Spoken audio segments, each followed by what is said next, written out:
Welcome to the Grind It Podcast. You know, life can be such a grind at times, and so we're here sharing God's Word with you to encourage you to keep grinding and to not give up. It's time to grind. So here's the host of the Grind It Podcast, the old school skateboarder himself, Randall Tucker. Welcome to the Grind It Podcast. Today we're going to finish up Matthew chapter 9. And since delivering what we call the Sermon on the Mount, Jesus has worked a lot of miracles, including casting out demons out of those men who were living in the tombs at Gadarene. And if you remember, they come running up to the boat when Jesus was coming to the shore, and they're calling him the Son of God. And his disciples are with him, those that he has picked so far. And they hear this, so they are hearing for the first time that Jesus is the Son of God. Now, he's healed a leper. He has healed a centurion servant who was paralyzed and was at the point of death. So he rescued this person from death. He healed Peter's mother-in-law who had a fever. And then after he heals her, she gets up and goes and cooks them a meal. And Jesus hangs out at Peter's house for a while. And people from all around Peter's neighborhood and probably the neighboring little towns, they had found out that Jesus was staying at Peter's house, and they were bringing to him all kinds of sick people, all kinds of people who were demon possessed. And so Jesus, there was, as we're seeing this trend in the book of Matthew, especially since the Sermon on the Mount, there's a lot of these healings going on and these demons being cast out.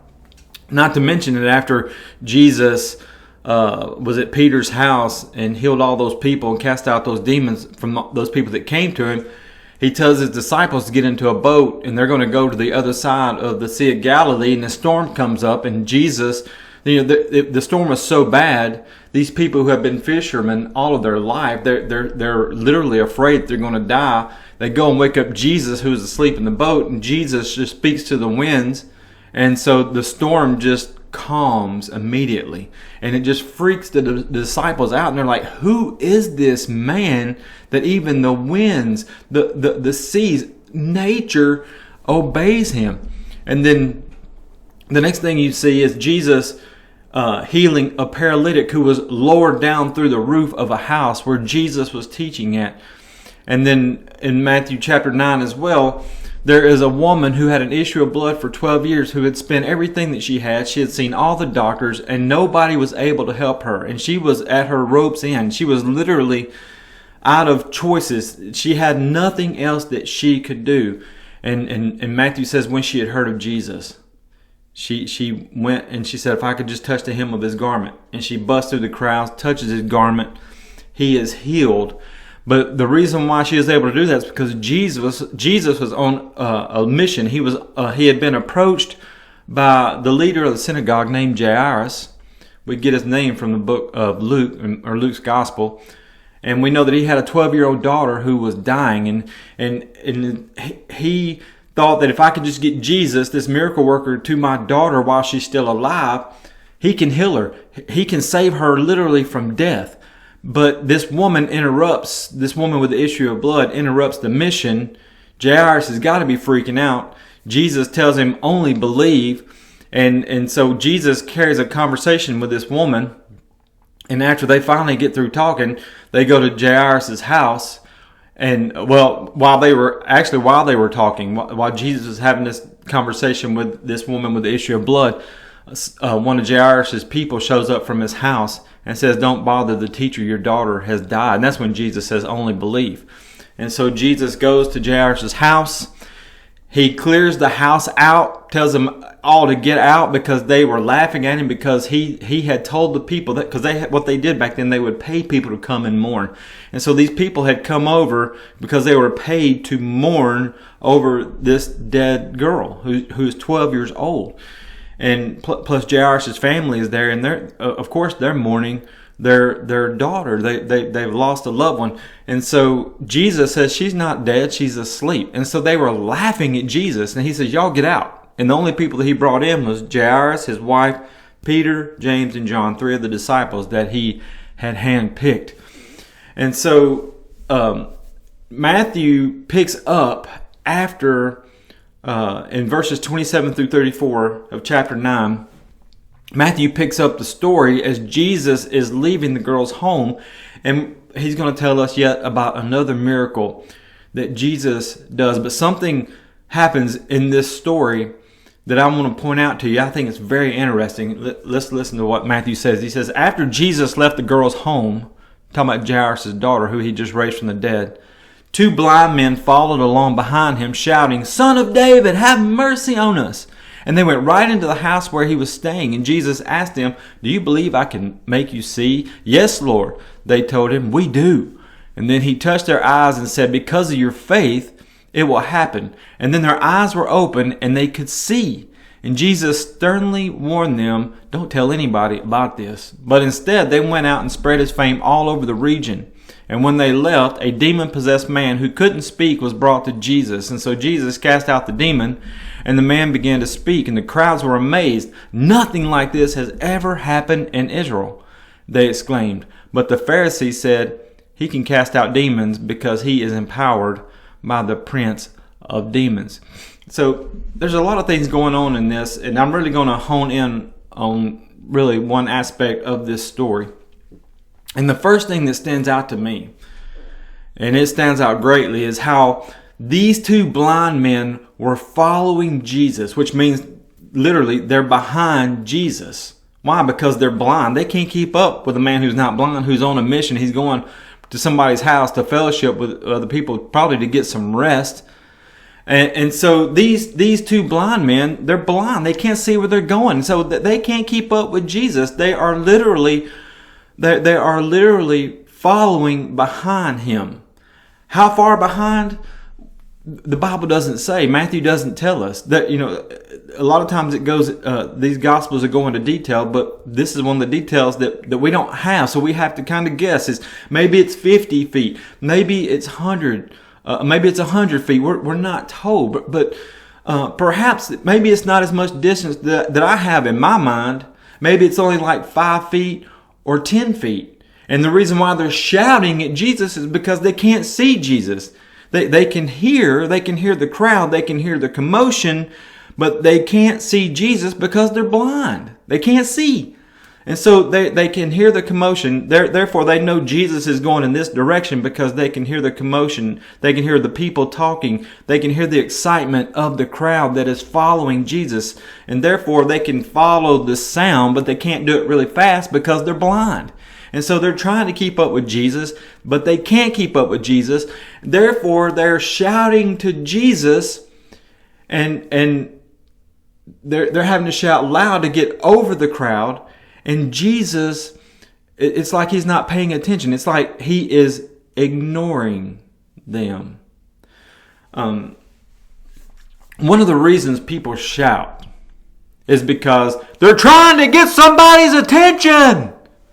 How many times have you been talking to somebody and they don't hear you? Or maybe they do hear you, but they're acting like they don't. They are ignoring you. And so as you try to get their attention and they ignore you, even though they can hear you because they're sitting on the other side of the couch from you, or they're in the same room with you, but they are ignoring you, what happens? Your voice begins to escalate. And your voice becomes a higher level. Why? Because you are beginning to shout at them because you are wanting their attention and they're not giving you the attention that you are wanting. And so you maybe are getting angry and your voice escalates. And if I get louder, that means they'll listen. And I know that they hear me. And if you are married, if you are dating, or if you have kids, you know exactly what I'm talking about here, right? Now, you may think that I'm crazy, but I believe that's exactly what's going on here with Jesus and these blind men. Think about it. Jesus is at Jairus' house. He's chased everybody out because they're all laughing at him when he said that the girl wasn't dead, that she was only sleeping. And I believe they left that house, Jairus' house, those people, when Jesus threw them out because they were laughing at him, And I believe they went around telling people, can you believe what this man's doing? We know for a fact this girl is dead. We know there's no heartbeat. We know there's no breath in her lungs coming out of her nostrils. We know for a fact that she is dead. And he's trying to say that she's asleep. They haven't ever seen anybody raised from the dead. This was the first time that Jesus had raised somebody from the dead. And Jesus says she's asleep. And they're laughing at him. He says, get out. I don't need your doubt. So get on out of here. Go somewhere else. And the only people that he allowed in that room was Jairus, his wife, Matthew, James, or Peter, James, and John. Not Matthew, but Peter, James, and John. And so I believe they left the house and they told the people what was going on. And like always, a crowd had gathered around where Jesus is at. Because after all, Matthew does say word spread about what happened at Jairus' house like wildfire. And so I believe these blind men, perhaps they got wind of Jesus, this miracle worker who has already opened blind eyes, who's opened deaf ears, who has cast out demons, who has caused paralyzed people to get up off their mat immediately and walk like nothing had ever been wrong in their life. I believe these blind men heard that Jesus was at Jairus' house and they knew that he was their only hope. And so that they could just get to Jesus, they could be healed, and they would be able to see maybe for the first times in their life. But they're slow because they can't travel very fast. And so by the time that they get to Jairus' house, Jesus is leaving. And like I said a while ago, they can't see Jesus, but they can hear. And they can hear the commotion. They can hear all the talking from the crowd that is following Jesus. And they realize, hey, this he's no longer at this house. We got to catch this guy. We got to follow him. And so they follow the sound of the crowd. They are trying their best to follow Jesus. And as they are following Jesus, they're yelling, they're screaming, they're shouting because they're desperate. They are desperately begging for mercy, shouting his name, Son of David. We know who you are. We know you're the king that is coming to sit on the throne. We know that you are the Messiah. This is what they're saying. We know that you are here to deliver us. We know you are the one. We know that you are the miracle worker. They're using flattery to get his attention. And they're shouting his name, Son of David. And they're desperately pleading for mercy. They don't say, hey, heal us. We want to see. They're saying, hey, have mercy on us. And there's something special about this story because hundreds, if not thousands of people have been coming to Jesus since we started the book of Matthew. And they're wanting a healing. I mean, they are literally coming to Jesus for one thing. That's because they're sick and they want to be healed because they want to be made well. They want to be whole again. They want to live life as normal as they can. They're tired of hurting. They're tired of putting up with whatever sickness they have, whatever disease they have, and they know Jesus can heal them, so they come to Jesus for a healing. Or they come to Jesus to have this demon cast out. And Jesus healed every one of them instantly. But this story, it's a little different.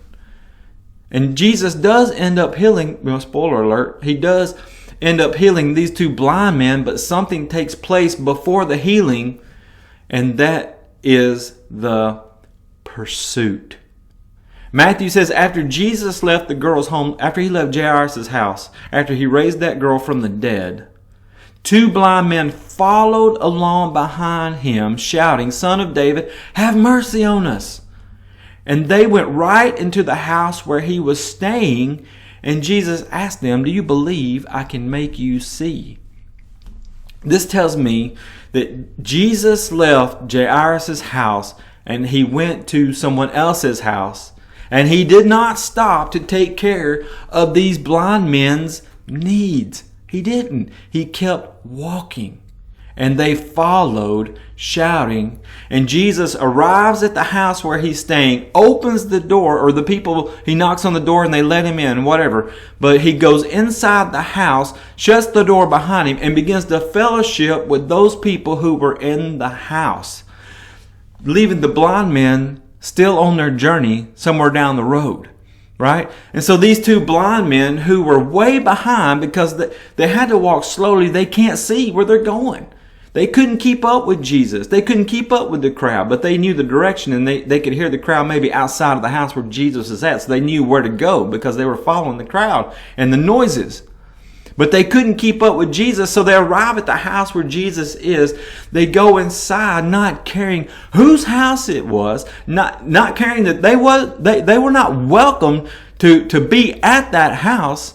They just knew that they had to get to Jesus, and they didn't care who was in the house. They didn't care who owned the house. And here's what's unique about this story. They have been yelling for Jesus on this journey from Jairus' house to whoever's house this is where Jesus is staying. And Jesus ignored them. He just acted like they were not saying a word to him, like he couldn't hear them. And when they come inside the house and they find Jesus, Jesus asks them, they don't say to Jesus, "Hey, we want to see, big fella." Jesus asks them, "Do you believe I can make you see?" This tells me that Jesus heard their shouting, he heard their pleas for mercy, and he kept on walking. Jesus ignored them on that journey. Why would Jesus, God in the flesh, who's healed all these people, who's cast out all these demons, who just raised somebody from the dead, why would Jesus ignore their pleas, begging for mercy, knowing that they are desperate, knowing that they want to see because they're blind? Perhaps maybe it's the first time they have seen in their lives. Why would Jesus keep walking?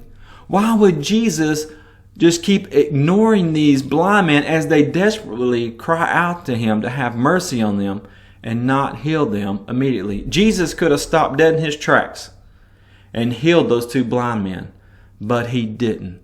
Why didn't he? And I believe it's all about the pursuit. It's all about the pursuit. Remember what Jesus said in the Sermon on the Mount back in Matthew chapter 7, verses 7 through 8. And remember, he is talking to his disciples. A crowd had gathered on the mountainside, but Jesus is literally talking to his disciples. He's teaching his disciples. And one of the things he tells them in Matthew 7, 7 and 8 is to keep on asking. And he says, you will receive what you ask for. Keep on seeking, and you will find what you're looking for. Keep on knocking, and the door will be, not maybe, but will be opened to you. For everyone who asks receives. Everyone who seeks finds. And to everyone who knocks, the door not may be open, it will be open. Jesus is talking to his disciples here. 3 of those disciples are with Jesus at Jairus' house: Peter, James, and John. Those 3 disciples, on several occasions, they get special privileges to be with Jesus, like at the Mount of Transfiguration. Peter, James, and John are the only 3 disciples that are there. In the Garden of Gethsemane, Jesus has all of his disciples except Judas, because he's gone to betray Jesus, to sell Jesus for the 30 pieces of silver. So 11 of them are still left, but only 3 of them were asked to come alongside of Jesus and pray with him. And that was Peter, James, and John. Peter, James, and John were there at Jairus' house, in that room with Jairus and his wife and their dead daughter, when Jesus told her to get up. And she immediately got up out of the bed and started walking around. They saw this happen. And they are with Jesus as he is traveling to this house to where he is staying. They hear the blind men yelling for Jesus, crying out, "Son of David, have mercy on us." They're shouting as loud as they can shout. Maybe they're getting hoarse from all the shouting that they're doing, because Jesus seems to be ignoring them. And so what we have seen or since the Sermon on the Mount is Jesus has given his disciples directions on how to be righteous, right, according to God's standards, and not the religious leaders, and how that their righteousness must exceed that of the Pharisees and the religious leaders if they want to get into heaven. He has given his disciples direction. He has given them purpose. But since giving them these lessons on the Sermon on the Mount is what we call it, he has also modeled, he has practiced what he preached to them, if you will. He has modeled these lessons before them.